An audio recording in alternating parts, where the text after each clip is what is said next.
Hello everyone, कैसे हो आप सब। Welcome back. मैं हूं गौरव काबरा और एक बार फिर से आप सबका बहुत बहुत स्वागत है इस बहुत ही इंपॉर्टेंट वीडियो में। सबसे पहले ये वीडियो है किसके लिए? हर उस बच्चे के लिए जिसका सीएमए इंटरमीडिएट का एग्जामिनेशन है दिसंबर 23 में, ग्रुप 2 न्यू सिलेबस में देने वाले हो, तो ये वीडियो आपके लिए बहुत काम का है। और इस तरह के कई और भी वीडियोस चैनल पे आएंगे, तो लाइन से कई सारे वीडियोस आने वाले हैं। आज के वीडियो में we are going to talk about the tentative paper pattern for management accounting paper. ये 2022 के सिलेबस को लेकर के मैं कुछ भविष्यवाणियां या फोरकास्टिंग करना चाह रहा हूं। Obviously there is a base to it, लेकिन फिर भी मैं इस पेपर पैटर्न को टेंटेटिव कहूंगा। सबसे पहले before we actually delve into the content of this video, सबसे पहले कुछ दो तीन इंपॉर्टेंट बातें जो मैं आपके सामने रखना चाहता हूं। सबसे पहली बात, भैया ये पेपर पैटर्न आपने ढूंढ के कैसे निकाला? ये पेपर पैटर्न ढूंढ के निकालना मुश्किल नहीं था। There are 2-3 things that I already know. Number one, CMA institute अपने पेपर पैटर्न को लेकर के काफी रिजिड रहता है। So there is a good chance कि अगर इंस्टीट्यूट ने एक पेपर पैटर्न सेट किया है तो आगे आने वाले एग्जाम्स उसी पेपर पैटर्न के इर्द गिर्द बनेंगे। ये बहुत वाइटल इंफॉर्मेशन है। 2016 में भी इंस्टीट्यूट ऐसा ही करता था। वो लोग अपने पेपर पैटर्न में कंसिस्टेंसी रखते थे और हर टर्म लगभग सिमिलर सा ही पेपर देखने को मिलता था। ये है पॉइंट नंबर वन कि हाँ, सीएमए इंस्टीट्यूट के एग्जाम्स के लिए तो पेपर पैटर्न की एनालिसिस करना और एडवांस में पेपर पैटर्न को समझना, I think it makes a point. Number 2 point ये आता है कि ये किया तो किया कैसे आपने? ये किया है based on the mock exams that the institute had released जुलाई के एग्जाम में और जुलाई का खुद का पेपर। तो ये दोनों पेपर्स को देख करके एक पेपर पैटर्न में कंसिस्टेंसी देखने को ऑलरेडी मिल गई। इतनी गजब की कंसिस्टेंसी है कि इस वीडियो में आपको पता चलेगा कि ओके, चैप्टर स्पेसिफिक क्वेश्चंस बना करके इंस्टीट्यूट देता है, कैसे क्या सब आपको पता चल जाएगा। तो जब इंस्टीट्यूट एक कंसिस्टेंसी को प्रेज करता है तो हम क्यों नहीं उसको कैपिटलाइज करें। एंड तीसरा क्वेश्चन है, why is there a need of videos of these kind? मेरा मानना है कि हम लोग दो तरह से अपने आप को एग्जाम के लिए तैयार कर सकते हैं। Number one, academic. यार एकेडमिक तो मैं क्लासेस में ही कवर करते हैं ना। क्लासेस में आप दुनिया भर की पढ़ाई कर रहे हो, मैं बहुत सारी पढ़ाई करा रहा हूं, आने वाले टाइम पे बहुत सारा प्रैक्टिस सेशंस वगैरह भी हो रहा होगा, लेकिन वो सारी चीजें एकेडमिक लेवल पे है। अगर हम बात करें अबाउट अवर एग्जामिनेशन, तो यार उसमें कुछ स्ट्रैटेजिक लेवल की तैयारी की भी जरूरत है। आप सोचो कितना अच्छा हो कि अगर आप पेपर में जाएं और पेपर में आपको पता हो पहले से कि यार पेपर पैटर्न कैसा दिखता है, कौन से नंबर में कौन सा क्वेश्चन हो सकता है, उसको कैसे सॉल्व करना है, कहाँ क्या कैपिटलाइज करना है। अगर आप इन सारी चीजों के ऊपर में पहले से एक थॉट दोगे, so there is a good great chance कि एग्जाम में ना आप एकदम से चौंकोगे नहीं। सर हम वैसे भी तो चौंक सकते हैं कि हम सोच के कुछ गए और कुछ और हो गया। एग्जैक्टली अगर वैसा भी होगा तो भी एटलीस्ट आपको पता रहेगा कि ये पेपर कुछ अलग आया है, ये पिछले पेपर से शायद थोड़ा डिफरेंट है। और एक डिफरेंट पेपर के लिए अगर आप खुद को मेंटली रेडी कर लो पेपर के शुरुआती 5-10 मिनट में, बिलीव मी वो पेपर आपके लिए रिलेटिवली इजियर हो जाता है। बाकी सब पैनिक कर रहे होंगे, आप नहीं करोगे। हर हालत में मैं जब स्टूडेंट भी था तब भी ये काम करता था और अब तो ऑब्वियसली सारे स्टूडेंट्स को करवाता हूं कि स्ट्रैटेजिक लेवल पे खुद को तैयार करो। किसी पेपर में बैठ रहे हो तो उस पेपर का चप्पा चप्पा पता होना चाहिए। भाई वॉर जोन में जाते हैं तो हर एक ज्योग्राफिकल आइडिया रहता है कि कहां पहाड़ियां हैं, कहां क्या है, क्या नहीं है। तो वैसे ही हमें तैयारी करनी है। एग्जाम में कौन से क्वेश्चन में कौन सा चैप्टर कितने मार्क्स के लिए क्या आ सकता है, सारी चीजों पर चर्चा हो रही है। ये वीडियो बहुत इंपॉर्टेंट है, हर उस अपने दोस्त के साथ शेयर कर सकते हैं आप जिसको आप जानते हैं कि वो सीएमए इंटरमीडिएट का दिसंबर टर्म में या फिर आगे के टर्म्स में भी एग्जाम देने वाला है, बट इन न्यू सिलेबस। ये 2022 के सिलेबस के हिसाब से है and this is for paper number 12 management accounting. चलिए शुरुआत करते हैं। सबसे पहले अगर आप यहां देखेंगे तो देखो मैंने पेपर पैटर्न के बारे में बात लिखी है, लेकिन आपको मैं पहले ही क्लियर कर देता हूं कि ये पेपर पैटर्न टेंटेटिव है। यानी मुझे ऐसा लगता है ऐसा हो सकता है, but I have my rights to be wronged. यानी मैं गलत हो सकता हूं भाई, तो गलत हो सकता हूं तो आप मेरी बातों को with a pinch of salt जरूर से लीजिएगा। एकदम पूरा इसी के बेसिस पे अपनी तैयारी को बेस करना जरूरी नहीं है। आइए सबसे पहले पेपर पैटर्न की अगर हम बात करें तो देखो सेक्शन ए में आते हैं सारे थ्योरेटिकल क्वेश्चंस। अब इसके ऊपर ऑलरेडी मैंने एक वीडियो बनाया था रिसेंटली चैनल पे, आप जाकर के देख सकते हैं। इसे जस्ट पहले वाला वीडियो जो डाला था वो था, तो उसमें मैंने बताया था कि जो सेक्शन ए है जो कि एक मैंडेटरी सेक्शन है, ये 25 नंबर का आता है। इस 25 नंबर में शुरुआती 12 number 12 marks come from MCQ, ज्यादातर थियोरेटिकल होते हैं। फिर आते हैं अपने ट्रू और फॉल्स जो कि 7 नंबर के आते हैं। टोटल मिला के 19 और 6 नंबर के फिल इन द ब्लैंक्स भी आते हैं।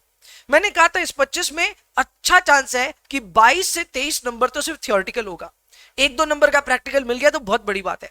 हालांकि इंस्टीट्यूट का रवैया बहुत अलग है, कभी कभार हो सकता है इसमें भी छेड़छाड़ हो। लास्ट सीएमए एफएम 2016 सिलेबस में हुई थी काफी छेड़छाड़, तो क्या पता कभी इसमें भी हो जाए। बट फॉर द टाइमिंग जैसा चल रहा है उस हिसाब से ये काफी कन्विंसिंगली बोला जा सकता है कि पहले 25 नंबर के जो क्वेश्चंस हैं वो एमसीक्यू ओरिएंटेड हैं और ट्रू एंड फॉल्स और fill in the blanks type के हैं और सारे थ्योरेटिकल नेचर के ही होने वाले हैं।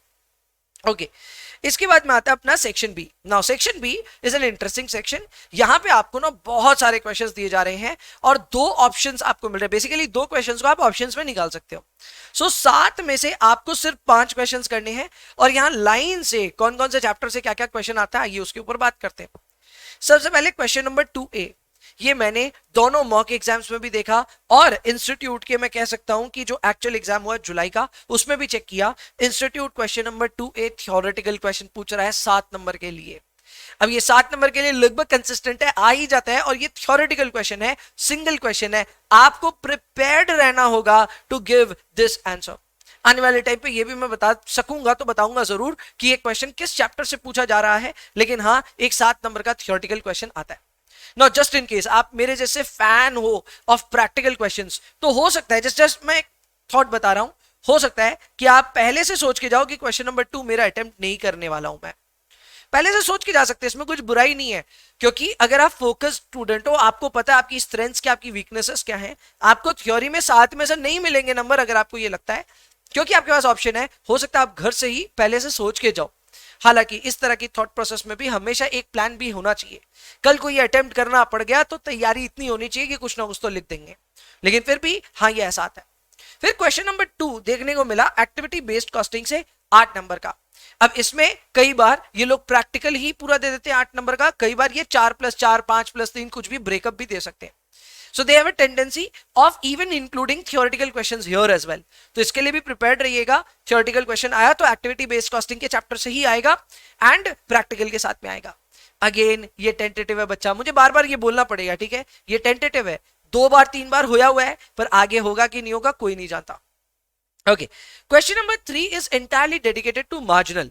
Now, I have a faith here कि ये शायद हमेशा dedicated रहेगा इस चैप्टर के लिए, क्योंकि ये 2016 के सिलेबस में भी CMFM में ऐसा ही होता था।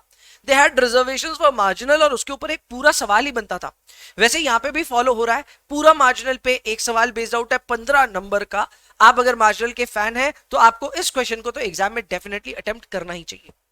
इसके अलावा क्वेश्चन नंबर 4 में ट्रांसफर प्राइसिंग आता है लगभग 7 या 8 नंबर के लिए, और मार्जिनल कॉस्टिंग या डिसीजन मेकिंग का कोई सवाल यहाँ पे 8 नंबर के लिए पूछा जा सकता है। मैंने मार्जिनल कॉस्टिंग के जो डेफिनेशन है उसमें डिसीजन मेकिंग, बाय और रेंट, ये सारे जितने भी डिसीजन मेकिंग के सवाल है सबको मार्जिनल के अंदर ही इंक्लूड कर रखा है। सो प्लीज आप ये समझिएगा कि marginal is a broad name for all those decision type questions. So question number 4 का ये हुआ। क्वेश्चन नंबर 5 में आता है डिविजनल परफॉर्मेंस मेजरमेंट। मेरे ख्याल से बहुत अच्छा है और बहुत ही सिंपल सा टॉपिक है। इसमें आप पढ़ते हो अबाउट रेजिडुअल इनकम, आरओई और आरओआई वगैरह वगैरह, बहुत इजी टॉपिक है। 7 नंबर के लिए देयर इज गुड चांस कि ये क्वेश्चन नंबर 5A में पूछा जा सकता है। 5B में ये लोग लर्निंग कर्व पूछ रहे हैं। अब लर्निंग कर्व एक्चुअल में कोई टॉपिक नहीं है, फ्रैंकली कोई अलग से टॉपिक नहीं डाला गया है, ये डिविजनल परफॉर्मेंस मेजरमेंट टॉपिक के अंदर ही डाला हुआ है।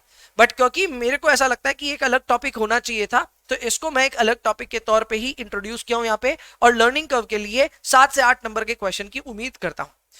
यहाँ पे भी आपको ब्रेकअप देखने को मिल सकता है 5+3, यानी 5 नंबर का हो सकता है प्रैक्टिकल आए और 3 नंबर का क्या आ जाए, थ्योरेटिकल क्वेश्चन आ जाए। तो इसके लिए भी प्रिपेयर्ड रहिएगा।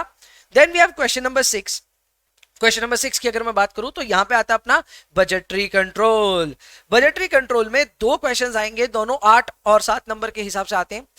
ये इसमें कोई भी तरह का बजट आपसे पूछ सकते हैं, बट कैश बजट इनका पर्सनल फेवरेट है। मेरा ऐसा मानना है कि इन 2 में से कोई एक क्वेश्चन तो कैश बजट का डेफिनेटली होगा, तो आपको उसके लिए तैयारी जरूर करनी चाहिए। ये है question number 6। Question number 7 is dedicated to standard costing. Now standard costing is also extremely important. इसमें ओवरहेड वगैरह सब कुछ है। रिकंसिलिएशन भी अब मैनेजमेंट अकाउंटिंग में डाल दिया गया है। So there are variety of questions that can be set around standard costing, और भाई साहब इस पे पूरा 15 नंबर डेडिकेटेड है। So they have given entire 15 marks dedicated for standard costing. 2 question आएंगे 7 और 8 नंबर के हिसाब से। And finally we have question number 8 में आपको ए और बी और दोनों ही डिसीजन थ्योरी के अराउंड देखने को क्वेश्चन मिल जाएंगे। इसमें से एक क्वेश्चन लगभग तय है, वो जो मिनीमैक्स मैक्सीमैक्स वाली जो थ्योरीज है ना, उन्हीं से एक क्वेश्चन आने का चांस बहुत ज्यादा है। तो उसको अच्छे से तैयार करना मेरे ख्याल से is such a big advantage. सोचिए गिनती के 3-4 सवाल हैं उस पे, आपने 3-4 सवाल अगर अच्छे से किए तो 8 मार्क्स का एग्जाम में क्वेश्चन फंसने का चांस बहुत अच्छा है। सो मेरे ख्याल से तो ये भी चीज को आपको अकाउंटिंग में लेना चाहिए। अब याद रखिएगा क्वेश्चन नंबर 2 से लेकर क्वेश्चन नंबर 8 तक है तो 7 सवाल। अब इस 7 सवाल में आपको सिर्फ 5 ही करने हैं। सो आपके पास ऑप्शन रहेगा 2 क्वेश्चंस छोड़ने का।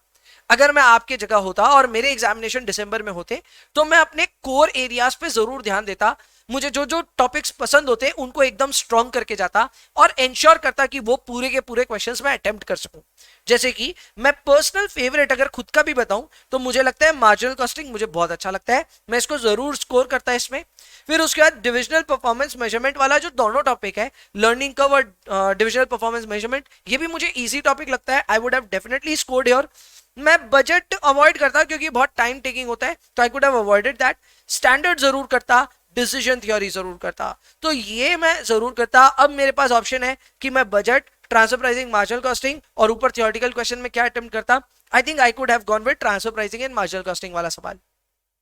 एक टेंटेटिव स्टाइल बताया मैंने आपको, और ये टेंटेटिव स्टाइल में आप देख सकते हैं कि किस तरह मैंने अपने लाइकलीनेस के हिसाब से, अपने बेटर चैप्टर्स और अपने स्ट्रेंथ्स के हिसाब से डिसाइड किया एडवांस में कि मैं कैसा कैसा क्या क्या अटेम्प्ट कर सकता था एग्जाम में। अब क्या ये सच है, ऐसा ही करना चाहिए एग्जाम में, ये सब बाबा आपको डिसाइड करना है और एग्जाम में बैठ के ही डिसाइड करना है। घर से बस इसके बारे में 1-2 पल सोच करके अगर आप जाएं तो शायद आप पहले ही एक डेडिकेटेड वे में पेपर को देखेंगे और शायद आप स्कोर भी वैसा ही करेंगे। तो ये बहुत जरूरी है, एक स्ट्रैटेजिक स्किल है, आपके अंदर जरूर होनी चाहिए।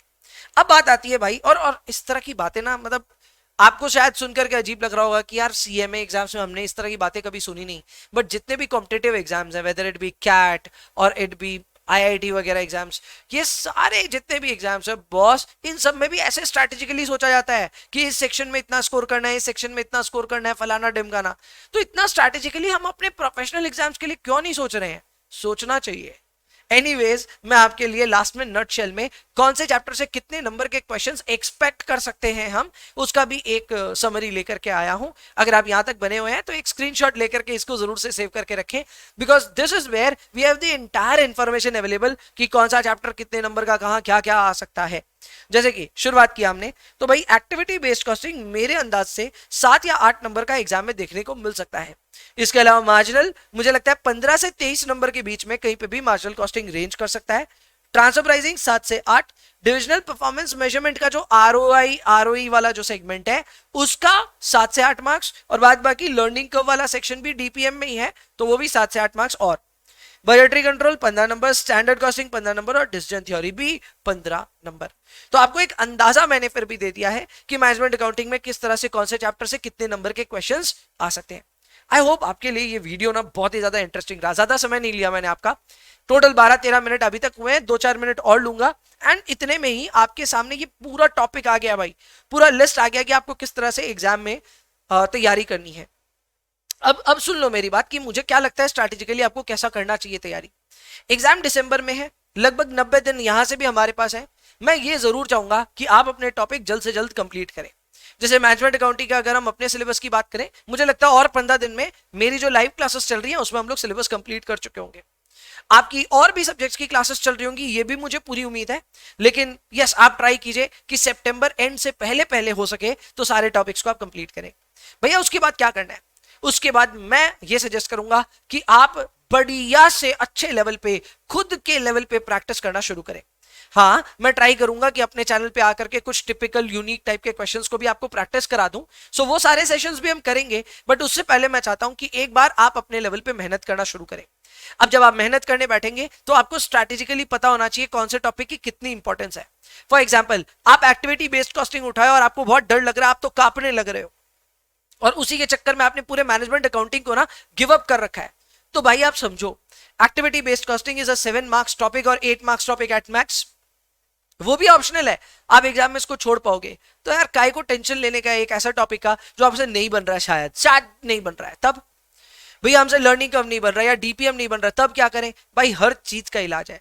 आपको पता होना चाहिए कि कौन सी चीज कितनी डैमेज कर सकती है। अगर आप इसी जगह मुझे कहें सर मेरे से तो मार्जिनल के सवाल नहीं बन रहे, then that is a big issue.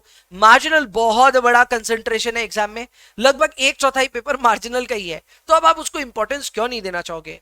तो वो इंपॉर्टेंट एरिया है। आप बोलोगे हम तो थ्योरी नहीं पढ़ के जाएंगे, वो नहीं होने वाला है। आपकी थ्योरी तो शुरुआत की 25 नंबर ही थ्योरी ही आने वाली है, तो आप बिना थ्योरी पढ़े उसमें भी आगे नहीं बढ़ पाओगे। सो स्ट्रैटेजिकली पता तो होना चाहिए कि कौन सी चीज में कमजोरी है तो चल जाएगा और कौन सी चीज में कमजोरी है तो एकदम नहीं चलेगा। इस तरह आप आज से अपने सक्सेस के चांसेस बेटर कर सकते हैं। और बेटर करना है तो यार वक्त वक्त पे मैं बहुत सारा और स्ट्रैटेजिक कंटेंट आपके लिए बनाता रहूंगा। अगर आप नए हैं, यहां तक बने हुए हैं, तो जरूर से वीडियो को लाइक करें, एट द सेम टाइम दोस्तों के साथ शेयर जरूर कर देना और चैनल को सब्सक्राइब जरूर करके रखना। हम दिसंबर की तैयारी शुरू कर चुके हैं, चैनल पे काम शुरू हो चुका है। सो अब यहां से लेकर के दिसंबर तक नॉन स्टॉप आप सबके लिए काम हो रहा होगा। जहां तक बात है हमारे बैचेस की, तो कॉस्ट, एफएम, बीडीए और मैनेजमेंट अकाउंटिंग सारे बैचेस ऑलमोस्ट कंप्लीट होने वाले हैं। सो आई एम वेरी श्योर कि अब हम अपने एकेडमिक लेवल पे पूरे रेडी हैं और अब यहां से we can pace it up and we can do really well for the upcoming examinations. दूसरा छोटी सी अनाउंसमेंट है, बीडीए के जो मेरी क्लासेस हैं वो भी अभी 2 ही दिन में फिनिश हो जाएंगी। सो जो लोगों ने भी जो बच्चे मेरे यहाँ एनरोल्ड हैं और बीडीए आपने लाइव नहीं किया है, आई वुड एनकरेज लाइव जरूर करो। इसके अलावा चलो लाइव नहीं कर पा रहे हो तो रिकॉर्डिंग तो आपको मिलती है, जरूर से देखना। पूरे बीडीए को 8 से 10 घंटे के अंदर कवर किया है बहुत ही ब्यूटीफुली, आपको वो देखना जरूर चाहिए। वीडियो 2-2 बार तो देखना ही पड़ेगा आपको। तो मैंने 8 से 10 घंटे में किया, आपको 20 घंटे पक्के लगेंगे, लेकिन उसके साथ जो आप एक लेवल ऑफ कॉन्फिडेंस लेके जाओगे फॉर बीडीए वो अमेजिंग होगा। इसी तरह और भी कई सारे वीडियोस आ रहे होंगे, चैनल के साथ जरूर से बने रहें। मिलता हूं आपसे नेक्स्ट वीडियो में, बाय बाय।